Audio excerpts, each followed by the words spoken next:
បងប្អូនថ្ងៃនេះស្លម្ជូរស្ពៃខៀវឲ្យកូនប្រុសខ្ញុំគាត់ចូលចិត្តញ៉ាំស្លម្ជូរស្ពៃខៀវហ្នឹងបងប្អូនម្ជូរស្ពៃខៀវ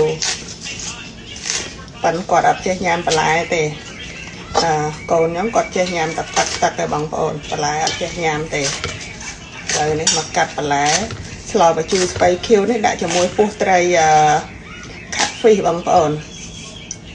ឡើយជាប់គ្នាកន្លងអញ្ចឹងណាឡើយតែបងប្អូនទឹកពុះហើយនេះខ្ញុំដាក់ម្ទេសស្លឹកក្រូចសើចឲ្យបងប្រហុករួចហើយឥឡូវចាក់ត្រីនៅកកអត់ទាន់លាយសពឲ្យបងប្អូនប៉ិនត្រូវដៅទៅវាលាយហើយ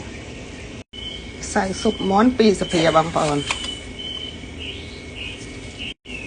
នេះស្ករសទឹកត្រីអំបិលអានេះម្សៅអំបិលបងប្អូនម្សៅអំបិលមកសភាបាយឥឡូវនេះខ្ញុំមកបង់បន្លែចុងក្រោយខ្ញុំបង់ស្លឹកម្រះព្រៅបងប្អូនឥឡូវនេះស្លខ្ញុំបានឆ្អិនហើយចូលរួមមួយខ្ញុំទាំងអស់គ្នារសជាតិជូរសាបប្រៃមកឆ្ងាញ់នៅខាងក្របងប្អូនអត់ហ៊ានកោខ្លាំងទេព្រោះអីខ្លាចវាបាយសាច់ត្រីណាបងប្អូនមកញ៉ាំបាយជាមួយខ្ញុំស្លម្ជូរស្រែជាមួយស្ពៃ